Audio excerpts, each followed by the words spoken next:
You are now listening to the Mythic Rare podcast with your host, Graham Pollard, and the icon, Willie B.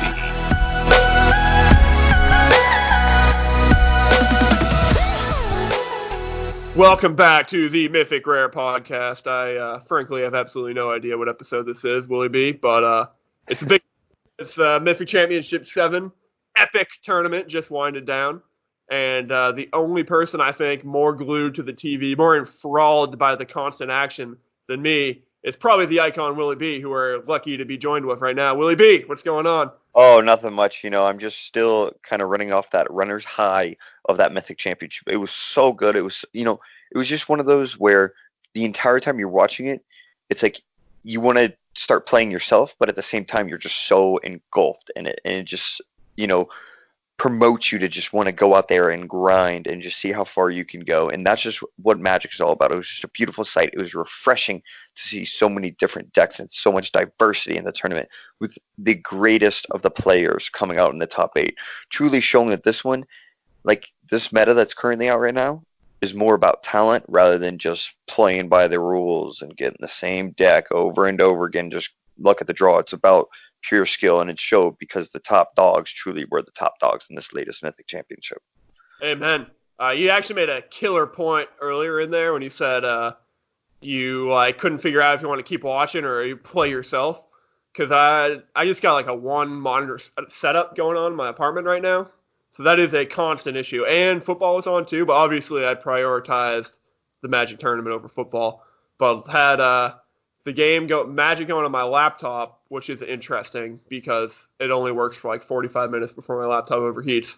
Pretty new laptop, $1,500. Can't even run Magic Arena on it, but it's neither here nor there. But yeah, it is always a struggle because you can have the audio on in the background, and then you can have the game in the foreground, but then you can't see what's going on. You can't witness the epic moves and actions from all the pro players. So basically, for Worlds, I definitely got to improve the setup, get some multi-screen action going on, like you do, Willie B. Oh yeah, of course. I got the 3-screen setup. I got 2 TVs and the computer, so I was lucky enough to be able to play a little bit. I also did have to do some, it's final season, it's grinding season. Yeah, how are finals going? Finals are going, man. I'm out here, I'm grinding, being successful. They're early in the morning though. That's the only problem, but. You know what? How many of you have you failed any yet? I have not failed any. Actually, I managed to get above the average in microeconomics, which was unbelievable because the crazy part about that one is, the night before I drove all the way down. I made about a 4.5-hour drive, and then the next morning made a 4.5-hour drive because I went to the Ohio State, North Carolina basketball game. By the way. Free tickets. So I drove 4.5 hours for it. For a college basketball game in December? Yes. Who won? Did Ohio State win? Ohio State won by 25. So that's a miserable experience. It was actually so much fun to see. Should have stopped in Greensboro. To see the old boomers of Chapel Hill be just distraught and dismayed at Ohio State dominating them. Couldn't have. I went to the Duke Miami football game for some reason. 2 weekends ago, it was pouring rain. Me and my friend Shaner, we were in the very front row because it was general admission and nobody was there. And we were surrounded by an vicious angry pack of 12-year-olds that were pretending to be Duke fans, but obviously weren't. Things were getting pretty heated though, because Shaner is not one to hold his punches back regardless of age when it comes. He's for some reason a Miami fan. I don't know why, but I tried to get him into Magic during the game. No one was really taking it, unfortunately. But if they had watched the Mythic Championship, things would have been different, I think. If it was the weekend after and I could have pulled it up on my phone, we would have had a solid 30-person viewing party at that game, probably, watching the action. But next time. Is Worlds during the Super Bowl? That would be horrible planning. Well, I would be totally fine with Obviously, I'm watching Worlds over the Super Bowl, but when is the Super Bowl this year? We really planned this podcast well today, clearly. Super Bowl 2020 is in. Okay, I think the Worlds is the weekend after. So February is going to be quite the sporting weekend. or the sporting month, I should say. Yeah, I agree. It's going to be quite the time. I will say though, for me personally, esports takes priority over the Super Bowl Well, that's last what I'm year. saying. It's rare that the Super Bowl is followed up the next week by a bigger sporting event, but that's the case this year, Yeah, I think. Let me double check when Worlds is. but I tell you what though, the Mythic Worlds is just going to be something out of this world. No Oh, it's pun well intended. played, well played, Willie B. Yeah. Oh, Um, it's going to be the biggest tournament in Magic history, and that's not just me saying it. That's several pro players from the tournament. Okay, here it is. Mythic Champ. Oh, they don't even have the date on here. What are the you only doing? the only thing that I can ask for is that the meta stays relatively the same. Well, it's going to be the new Well, set's not going to be out by then, yeah, but like I know what you mean. The same in terms in of not in overbalance. diversity, yes. Yeah, yeah, Because that's would be the same goal, thing like hopefully. this year, or in this latest tournament, there was the highest deck list percentage, like highest usage was 14% or something like that, 14.8, 18 for 18%. Jeskai Fire. It's just under 18. It's like Yeah, 17.9 or something. exactly. Compared to the 70 that we used to have when it was Oko, and it's just a breath of fresh air. And also, it was really cool because even with Just K Fires being the most used, there was only one representative in the top 8 for it, which is Yeah. just kind of crazy. Yeah, a lot of people had planned for that deck, I think, and that's probably why it didn't do so well. A Yeah. lot of people probably sideboarded and whatever, made their deck with that in mind. I've got a conspiracy for you, though, Willie B. I want to run this one by you. Okay. So we've had now 3 different standard tournaments under Throne of Eldraine, or Mythic Championships under Throne of Eldraine. And each one has been stunningly different in how they played out. Because we had what will forever be known as the Field of the Dead Mythic Championship. And then we had what will forever be known by as the Oko Mythic Championship. And then we had whatever this one will be known by, the Simic Flash Mythic Championship, I guess. But basically, 3 totally different fields within the same set of cards because of the bannings. So my conspiracy theory is, and this leads to a greater hypothetical philosophical question, did they know ahead of time how overpowered Oko and Field of the Dead were? And did they plan on doing a slow roll ban in order for this to shake out exactly like it did? I mean, let's put it this way. I don't think that was necessarily their top thing. I think that would be a brilliant idea, though, and I think it's something that definitely suits you and your business model thinking. And Me? yeah. What is my business model of thinking? Oh, Graham, Being a you are totally the type of guy that goes out there and you intentionally make things miserable in the beginning just so they can see how great it is afterwards. And so I it's don't like, know if that's how I would describe my business model on my end, but I'll run with it. you're the type of guy that would just, throw out something and it's like, oh yeah, this is gonna be huge, this is great. But then I'll throw out something right now. I'll throw out something right now, Would be because you're talking shit right now. what If is we it? get 200 people to sign up for the AverHub community tournament this weekend, I will donate $100. I guess it's not donate. I will give $100 to the winner. 200 people, that's a challenge to the AverHub community. $100 is yours. Oh wow, those are There we big go. bucks right there. Hey, that's the type of business model I like. Bold, mischievous. And 199 doesn't cut it. 201, I guess, is fine. But over 200, and the winner will be receiving a nice check from me just in time for the holiday seasons. Just in time. I am promoting, I will be giving money that could be going to my family for presents to the winner of the AFRUB community tournament this weekend. That is how dedicated I am to seeing this tournament blossom and become one of the bigger weekly Magic tournaments. Well, also, I mean, Aether Hub is family. Well, yes, that is 100% true. And the friends list just came out in Magic Arena. Wow, we are all over the map today. I had like 3 things I wanted to piggyback off of, whatever we were talking about before, and I totally forget them now. But yeah, the friends list is out, so I will be adding everyone in the A4Hub community as soon as we finish recording this podcast. But by the time the podcast is out, I'll already be friends with everybody. But that's exciting because we can finally start playing against each other. Yeah, I Well, think you it was could one of always those. start playing against each other, but finally start. You know what I mean? Yeah, I think it was one of those that it was much needed, and it's finally come. A little bit later than what would have been liked, but it's here. We can't complain. We've finally been given what we've asked for. So Yep. What it'll were we be a talking about before? time. Worlds? Yeah, we were talking about worlds, and we were talking about the deck list and the diversity. And then honestly, I think we should mention the fact that Seth Manfield and his, Oh, you know, we're gonna get to that, Willie B. We're gonna we get to always we always talk about the checks genius, but how about Seth Manfield's big nailed brain it. He nailed 200 it. IQ plays this week?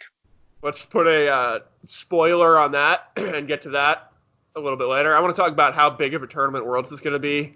Legitimately, it's going to be a massive tournament, and the hype is already building. I know we were kind of joking around by saying it's a bigger sporting event than the Super Bowl, but it is like professional players have been saying that this is going to be the biggest Magic tournament of all time, and it's $1 million divided by 16 players. So you do the math. That's like, I mean, we don't know the breakdown yet, so it could be like a winner take all $1 million. It could be $60,000 each or something. It's not going to be that. But would you rather, will it be a $1 million winner take all prize pool, or traditional like winner gets 250, second place gets 150 down the line from there? I would say here's where I'm at in this particular spot is the fact that I believe that for making it to this, everybody deserves some form of revenue, especially because of the grind that they've had to That's true. Yeah, this is a really hard tournament to qualify for. And so, like, that is where I would want it to be, like, rhythm. They get some money, but I really hope it's like, something like 750,000 for number one, and then Yeah, that's what I'm hoping. Okay, yeah, best yeah, case scenario for me: 500,000 to the winner, 250,000 to second place, maybe 100,000 to third, and then the rest splits up for there. But $500,000 Magic the Gathering match would be insane for the finals. I think it's probably going to be best 3 out of 5, although they haven't announced that yet that I know of. But it's going to be an epic tournament, and it's in Hawaii. And they're doing a T-shirt contest where if you design the best Hawaiian T-shirt, they'll send you there. And unfortunately, I have no T-shirt design skills, but I do enjoy a good Hawaiian shirt. So maybe I'll come up with something. If anyone has got the creative mind to pull it off, it's me. It's just the physical process of putting an idea onto paper in a way that doesn't look awful is going to be pretty difficult. yeah, I agree. It's gonna be a fun time though, and I think this is one of those that can truly put Magic on the map in the esports community. I think it's one, especially because of the hard learning curve that comes with Magic. I think it sometimes struggles gathering the attention of the casual, esports fan, Yeah, so to say. there's a large barrier to entry. Sorry to cut you off, Libby, but Oh no, I've been thinking about that a lot too. Like, what's the best way to get new players? I do have an answer, but it's not an answer that people in the Magic community would agree with me on, I think. So I don't know if I'm going to say it yet. I'll say it. yeah. Here's how you make I don't know Magic. if we're gonna say it. See, this is the type of business model I'm talking about. I just don't know if we're gonna do it. All right, see, like I'll do it. I'll do it just because you guys. Okay, but how genius is this? Okay, you create some sort of uh, aesthetic setup in Caesar's Palace, Magic the Gathering arena booths. Something that the average person is going to walk by and look at and be like, I got to check this out. And casino people are great at coming up with that. And they're like, there's so much studies in psychology about casino design and how like the different colors of the carpets and everything tricks your mind into feeling more confident, more empowered, and in turn will produce you to bet more. Something like that that's going to attract people to a Magic the Gathering. People have never seen or heard of Magic the Gathering before, but are big-time gamblers in Caesar Palace. They're going to go there. They're going to go into the booth. Then there's going to be several arena computers set up with just a tutorial plan. And then there's going to be arena booths set up where you can actually gamble on it. Now, I know Magic's very anti-gambling, so I'll probably get criticized aggressively for this take. However, it is a genius idea. So I'm sticking with it. I think the only problem with that idea though is the fact that it would still take for like I don't think people would be willing to sit that long to go through the tutorial though. I think you could. So okay, yes, but I think people are going to go in and they're going to try the tutorial, and then they're going to go home and download Arena, and then they're going to come back with a renewed vigor. Okay. Now that there's a new casino game that they can gamble against other people on. I can see that. I hope that it's just I hope it's exciting and it's one of those things that draws you in because that's what happened to me with a bunch of esports. Now I've started watching, once I got into one, I've started getting into more because then I'll see more like the super hype things. Like I think one of the best sporting events of all time is still League of Legends Worlds.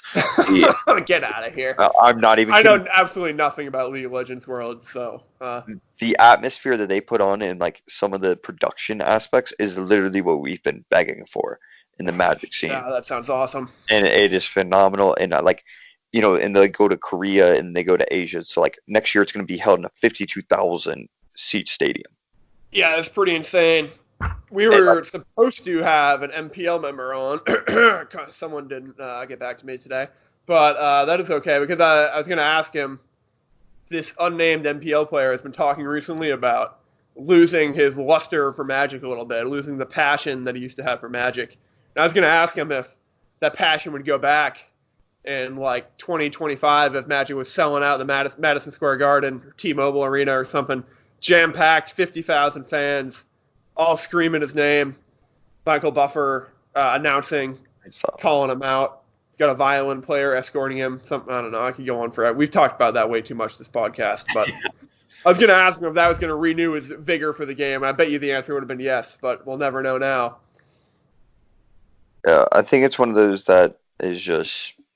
I think that's what the championship has to offer, and I think that's what I hope comes out of it. Obviously, like a great tournament, and I hope nothing but the best for the athletes as well too. But just to bring that atmosphere to where everybody in the esports community is talking about Magic the Gathering, so then they'll be more willing to try it out, and so then we can start building that brand a little bit more and get these new players to, refreshing. Because I think that's a thing, that's a common theme right now is people are losing that lust. Not just this specific MPL player, but I think a lot of them. Yeah. Well, hopefully the new format's a lot better. So hopefully that's going to bring people back into the fold after they're understandably getting frustrated with Oko World before then. But yeah, what did you think about this Mythic Championship VII this last weekend? Will it be? What a tournament, huh? Oh my gosh, the tournament was absolutely electric. Shout out our boy Canister, just put on quite the show. I mean, just an absolute dominating, closest thing to perfection that you could possibly have. Like the man was not phased in the slightest at any little bit of adversity that he faced. Yeah, he I really liked. I mean, he went undefeated in matches. So that's about as good as you can get. He didn't go undefeated in games, but that's that I don't know if that's ever been done. No.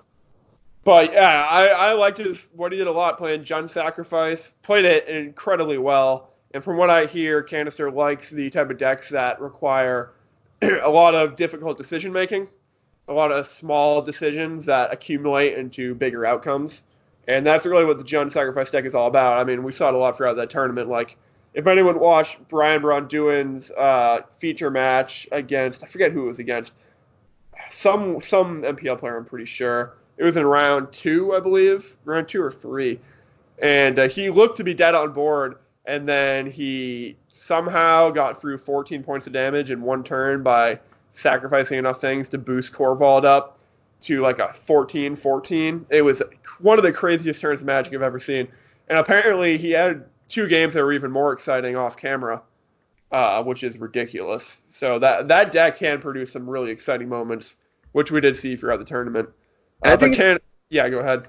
Oh, I was just gonna say, I just think it's something that fits him so well as too, like, because he's one where he doesn't let his personality shy away. Like, he is known for his personality. He's known for being, kind of a goofy guy. He spams the emotes and stuff. Like, oh yeah, very well known streamer and stuff. And so, like, I think this type of deck is something that is what sparks him, what ignites joy, and something that truly fits him because he is somebody that just needs something that's just like a little bit out there that you can just kind of think and just use your personality in order to succeed. I was a big fan of spamming the emotes, playing the mental game. Oh yeah, But you know what he should have done, Willie B? Because everyone eventually caught on and just started muting him right away. He should have just started saying the emotes out loud, saying the emotes out loud. He's spinning like your go, your go, your go, your go, your over and over again while they were playing or something like that. Thinking, oops, your go. And he just started like talking the emotes out loud. yeah. That would have been electric because you can't mute that. But well, I guess you can because they do wear noise canceling headphones. But you can only mitigate that. You can't totally cancel it. He should just tap on the desk in Morse code. Oh, Your go. Something like that. I obviously don't know Morse code, but I think it's something that he's the bright spot that I think we've been asking for. Obviously we've talked a lot about the checks, and I know it sounds like we flip flop every like new episode. There's just we new do. player. We do flip flop, but I think Canister, and then obviously like we still love our Czech boys as well too, but like Canister is what is neat. It's those Europeans. Canister's Polish. Yeah, honestly, EU is sparking more joy than NA, that's for sure. And he was dancing in between. Oh, Brad Nelson got back to me on Twitter, by the way, in a major fashion over me trying to provoke him to start a rivalry. He was having none of it. No. I forget what prompted the tweet, but I was egging him on for something because I've been trying to create a rivalry, a feud between the Americans and the Czech players because that would be great for the game. But Brad Nelson put a stop to that. I'm not going to also, he told me to stop annoying him with it, so I'm going to. I'm not going to be the guy that keeps bringing it up when he tells me not, when he asks me to stop doing it. But all I'm saying, missed opportunity. Yeah. I think it's one of those, you just got to find the right personality. Brad's a heck of a player, that's for sure. And, maybe he's just not built for the heel, so to say, in WWE terms. That character that plays kind of a bad guy. It's a great term right there, Willie B. That's really fun. I appreciate it. So I don't know. I think we've got a bright future ahead of us. But I do. Yeah, go ahead. I just want to give same thing. I just wanted to say again. Like this tournament was just so exciting. It just renewed that joy, and there's so many great plays, so many great players, and there were some great plays. Yeah, there. PVDDR's top 8. Game, the second game, I believe. He made like 4 or 5, and the announcers were saying this as well. Made like 4 or 5 unconventional plays that 99% of Magic players probably wouldn't have made in a row, and they all seem to work. That is how you know that guy just has got to the top 8 so many times on skill rather than luck, because those were very out of the box moves, and they all paid off for him. Yeah, I agree. And, like I said, and as we alluded to before the show, there's one guy you can't miss out when talking about this Mythic Championship and his impact. That was Seth Manfield. I know I said it again. Same thing, I think Canister stole the show with just his personality and just his brilliant play. But Seth Manfield changed the game in the sense of just his 200 IQ play and his ability to make those around him stronger as well too, with his deck list that he kind of pushed for them to go towards. Yeah. So for those who missed it, Javier Dominguez, Brad Nelson, and Seth Manfield all played a version of Simic Flash, and Simic Flash is a deck that's been around forever, but they played a very unique version where they added Paradise Druid instead of Rhineborn Cutthroat, and the reason for that, they were saying, was just they found it was better to get Nightpack Ambush or Frilled Mystic down on turn 3 than to just get the Rhineborn Cutthroat down. Obviously, that ended up being true. They also had a Nissan Hydroid Crisis, and I hate playing against Simic Flash, I really do, but I also really enjoy watching the games with it, because it makes for some very, very interesting gameplay, especially in the mirror, where you can bluff a counter, you can bluff not having a counter and have a counter, and that changes the way you play the game a lot, and it also adds an element of reading your opponent, a higher element of reading your opponent than a lot of Magic matches, which was very interesting to watch. And Brad Nelson said that because he played Seth Manfield in the consolation bracket, I believe. And he said that he knew that Seth would try to be too aggressive in the mirror. He said he just knowing Seth and knowing the way he plays, he knew Seth would try to be the aggressor in the mirror match. So Brad baited him in certain ways to take advantage of that and ended up getting the win because of that. And then there was one game I saw Javier Dominguez actually made a misplay, if you can believe it or not, over that crux issue of does he have a counter, does he not have a counter. Javier Dominguez, I mean, he might have made the correct play percentage-wise, all I know, or for all I know, but like in terms of how it actually played out, he made the wrong play and kind of got duped, and whoever his opponent was ended up winning that match. So yeah, really, I mean, I hate playing against it, but it is a really interesting deck to watch, I think, actually. Yeah, no, I agree. And same thing, like there was only three people in the entire field that used this deck, and all three of them finished Yeah. top. We give the Czech players a lot of credit, but like if you're going to do that for their deck building, you have to also give equally as much credit to Seth Manfield Oh yeah, for coming up with this deck. Because anytime that everyone that plays the deck makes it to the top 8, you know you did something right. yeah, But the absolutely. other thing is, I don't think this deck going forward in Arena is going to be like super overpowered. I think there are plenty of answers to it, but it's just people weren't expecting it. So, and it has a great, outstanding matchup against Jeskai Fires. Um, so I think what we can expect moving forward is less Jeskai Fires, definitely more of the Simic deck, but I think I think it's not too hard to come up with a deck that beats that Simic deck pretty easily. Yeah, I agree. And same thing, we were really thinking that the Golgari Adventures was going to take off and like truly be one of the top ones, and I think it's still something that can be up towards the top. But like we said before, like it's just so entertaining because there's nowhere we don't know what's going to happen. Yeah, Like we I don't know really what liked Chris Kavartek's version of the deck we don't for this. we don't know if they're going to keep trying. Like if people are going to try and take out over the Simic Flash and be like, oh, see, look, it worked for those three, so like we have to try it, or if it's still going to be like one of those underused ones where Yeah, that just finds its own success. Like I think it's going to go up in popularity, but I don't think it's going to. I don't even think it would be the number one played deck if we redid the tournament today. no, But yeah, so the Golgari decks, I mean, Casualties of War was the number one played non-land card in the tournament, which is kind of crazy for a 6 mana card that didn't really see much play before. Obviously, it's great. You can hit all 5 modes in some matches. You can get rid of Witch's Ovens. You can get rid of Planeswalker if it's down. Obviously, getting rid of a land is a big tempo swing. But I guess that the Golgari decks they must have just ended up being something where people saw it coming. But I did really like Chris Kavartek's deck, and he made the top 8, capping off an incredible year for Chris Kavartek, who we will see in the MPL next year. So congrats to Chris. Really bursting on the scene out of nowhere and making Worlds in the MPL is an unbelievable accomplishment. So shout out to him. yeah, truly one of the Oh, biggest sorry. grinds. Keep going. Oh no, Yeah, truly one of the biggest grinds and greatest stories of 2019 Magic. I mean, truly inspirational and truly like just great to see and just fascinating. and also, I want to give some credit and shout out to the other challenger, Miguel de Cruz Samoes, that made the top 8, because he's had a very similar 2019 to Chris Kavartek, but just don't think it talked about nearly as much.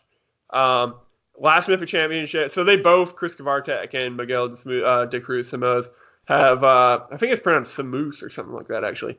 But they both have qualified the last 2 Mythic Championship qualifier weekends, which is just like to finish in the top 16 of a 1,000 person, over 1,000 person tournament twice in a row is such an insane accomplishment. But last Mythic Championship, Miguel went 0-4, and this time he made it to a top 8. So just shows how much improvement you can make over a certain amount of time. But I just want to give him the shout out because he definitely doesn't get the recognition that Chris Kavartek has, even though they've had pretty similar years, and he should be getting not quite the same hype, but similar levels of hype, I think. Uh, I agree. Just shout out to all these, phenomenal players and just providing a very entertaining year of Magic despite some of the, downfalls and, making the boring moments still very entertaining. We've been very lucky and blessed with Yeah. how great this year has been. It has been a great year, and moving into 2020, we're going to be getting the new release of the Theros Beyond Death cards, and a couple of them have been spoiled already. So if you're one of those people that is a hard line, avoid spoilers at all costs, you can skip ahead to the 10 minutes or so in this episode. But I think most people are interested in seeing the spoilers, and they're on the front page of AverHub right now. So. Willie B, do you want to go over some of these? There's really only been 4 cards spoiled.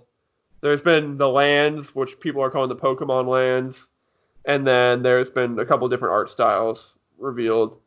And I actually am a big fan of some of the premium art styles, but I'm also not going to buy them because I'm cheap. But do you want to start with Aetherios Shroud Veiled, Willie B? Yeah, so as you said, we have Aetherios Shroud Veiled, which is a 6 mana, 4 colorless, 1 white, 1 black, 4/7 enchantment creature. And so the card reads indestructible, and as long as your devotion to white and black is less than 7, Aetherios isn't a creature. At the beginning of your end step, put a coin counter on another target creature. Whenever a creature with a coin counter on it dies or is put into exile, return that card to the battlefield under your control. So that's Aetherios Shroud Veiled. Yeah, so I kind of think this card is good. I mean, 4/7 with Indestructible is pretty good stats on its own. The enchantment creature part is interesting. I'm sure there's going to be a lot of build-arounds on that. But one thing that is cool with the enchantment creature is that it can be ramped into in different ways than you'd expect. Like Starfield Mystic is one way to make this card cheaper. That's the card where enchantment spells cost 1 less to cost. So I can kind of see Starfield Mystic being a much more valuable card in Theros because I'd imagine we're going to be getting a good amount of these enchantment creatures. So if you're an investor, my early prediction for card that's going to go up in value a lot is going to be Starfield Mystic. Very early prediction, though. We've only got, 4 really cards spoiled. I know there's leaks out there. But, yeah, I'm trying to figure out the best use for this deck and what we have now.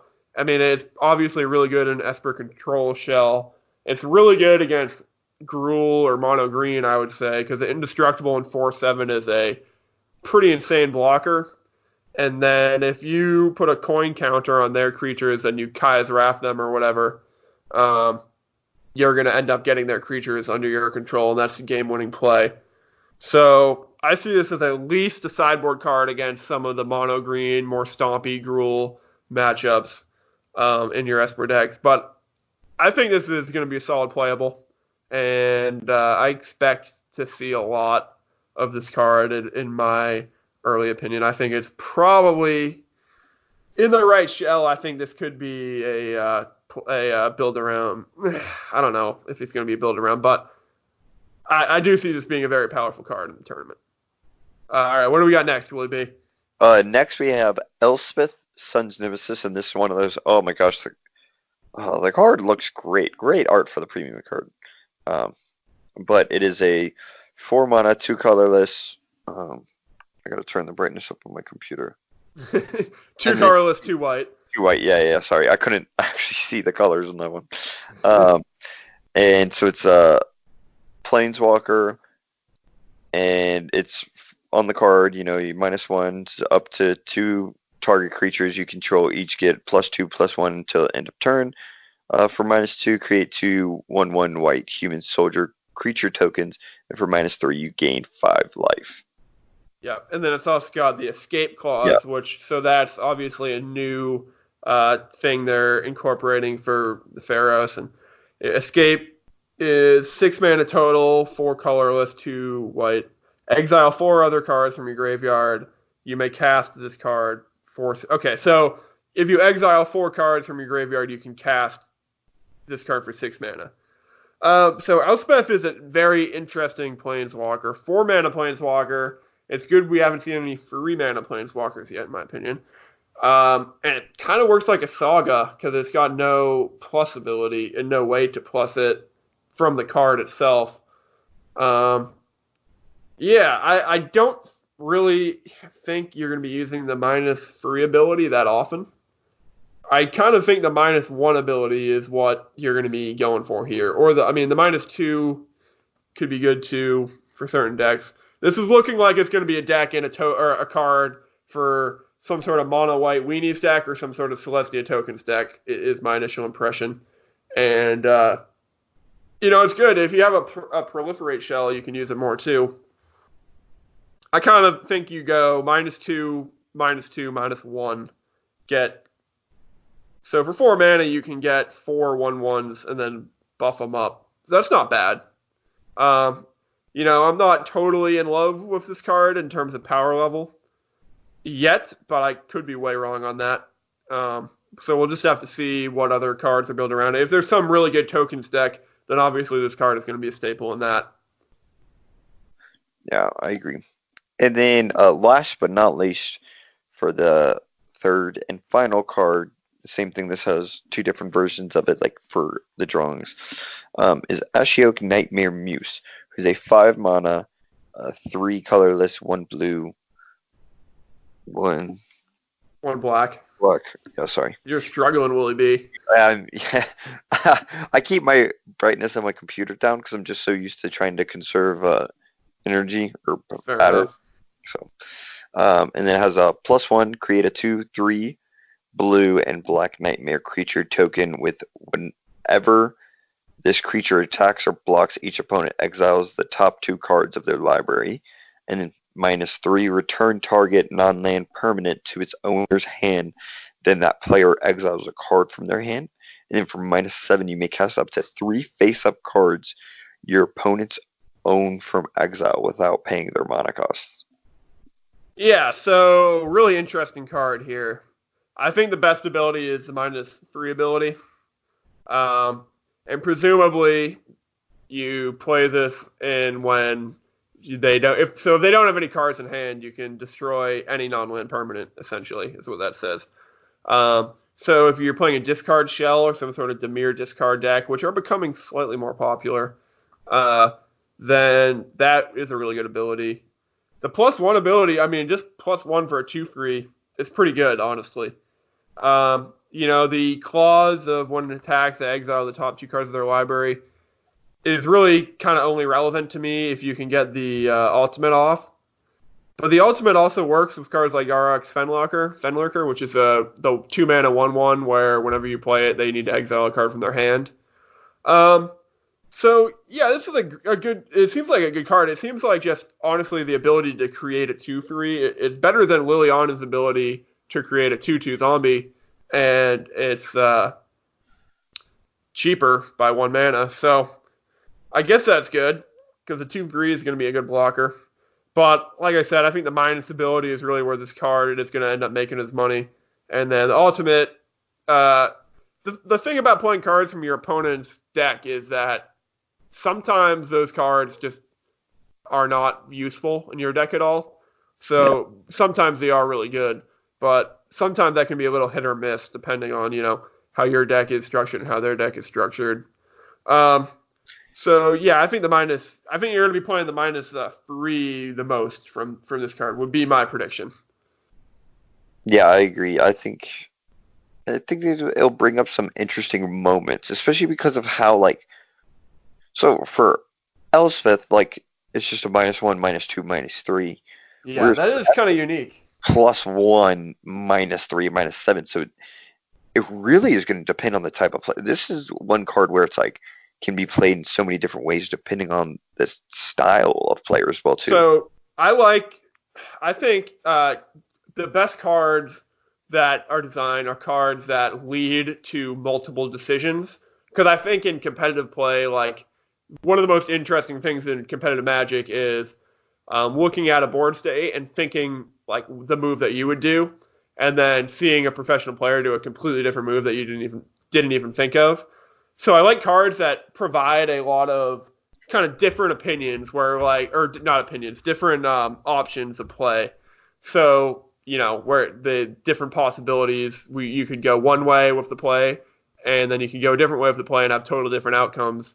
So I think kind of interesting, like how all these have kind of very different abilities on these two planeswalkers. I like that design, but the one thing I'll say is that I kind of felt the same way with Oko when I first read it, how it was like a very unique card, and then we all know how that turned out. It just ended up being way too broken. I don't see anything on these that strikes me as being broken or even close to the power level of Oko yet.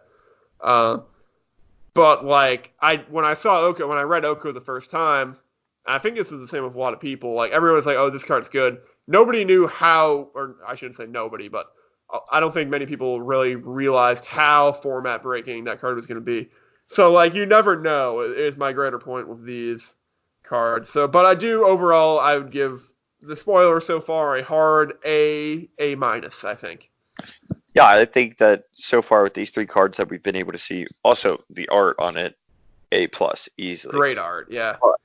The way that the card's going to be played is similar, basically like what you said, rephrasing, like it's the fact that there's so many different ways that you can play them, and they're all completely different. Like they're not like completely different, but like with, or I guess I'm mainly talking about Ashiok and like yeah, sure, about how there's a much higher risk for some of them, and like it's the difference in that is like unseen than their usual. It's like -1, -2, -3. Like it's just the one thing I will say is different options that you have to give up. I really don't love Elspeth's -3 ability. That you gain 5 life. Like that doesn't seem tremendously good for me, unless we're gonna get some mechanics where that involves you having a high life total, which there is a little bit of already with some cards. In Historic, you're seeing the life gain decks be pretty popular. However, in Standard right now, like, not really. So I don't see that being great, to be honest. I'm surprised that that's kind of the most expensive one there. It does get you out of a pickle, I guess, and if you really need to gain life. But there's other ways to do that. I don't know. Yeah, but very unique cards. I'm really looking forward to the rest of the spoiler season, and we'll definitely bring this high-level analysis that you just heard, top-tier analysis, straight to you. Yep. Willie B., have you heard of the sport chess boxing before? I have heard of the sport chess boxing before. It's simply because of you. Fair enough. We actually used to do it at our summer camp, believe it or not. That's pretty wild. If that happened today, oh my god, that would get shut down so quickly. If you want to see the biggest examples of how the world has changed over the last 30 years, you just got to look at a summer camp from 30 years, an all-boys summer camp in particular, from 30 years ago until now. I remember one of the old counselors was telling me that if a kid swore as punishment when they weren't supposed to be swearing, they used to tie them to a tree and put soap in their mouth. My god. Pretty effective though. That's all I'm saying. But no, can you imagine if somebody did that today? The camp would get shut down. Yeah. So they used to do chess boxing at my summer camp. But that has prompted a genius new sport that I've come up with called magic boxing, which I think is going to be the next big thing. I think you can probably guess how it works, Willie B. Let me just take a wild stab and say it's going to be a nice mixture of Magic the Gathering and boxing. Wow, you nailed that, actually. I can't believe you were able to use your context clues and put that together. It's pretty impressive of you. But yeah, so it's a genius idea. I think it's going to be the next big breakout invention in Magic. I can actually see, this is the future I have in my mind. For the Worlds in Hawaii, they're going to do the championship match, and that is going to be the opening act to the Magic Boxing first event ever, I think. Because that's going to end up being the main event of the whole World's weekend. That's how big of a sport this is going to be. But basically, the design idea is play 3 rounds of Magic or something. I don't have the rules hammered down yet. 1 minute of boxing. The winner is either whoever gets lethal first or whoever knocks their opponent out first. The ultimate combination of brains and bronze. I think this is going to set the world on fire. Oh, sorry. I thought you were going to finish. I thought you were... I'll take your silence as enthusiasm. I thought you were finishing up. You had me on the edge of my seat. I didn't want to, I didn't want to No, I was interrupt. just saying it's going to set the world on fire, and then I was going to transition over to you to be like, I'm already on fire or something like that. But it's got an awkward silence at the end of it. Well, all I'm going to say is, you know what? Unlike Billy Joel, you can truly say you started this fire. If that's not a great way to end, I don't know what is. Thank you guys for listening. Check out the A for Hub Community Tournament this weekend. If we get to 200 players, I will give $100 to the winner. I'm doing that at high risk because I'm not very wealthy. But yeah, thank you guys for listening, and we will be back next week with more spoilers, more shenanigans, more completely useless information, and horrible analysis that you guys all love. Yeah, once again, fourth time I've said it, I think. Thank you guys for listening, and we'll talk to you next week.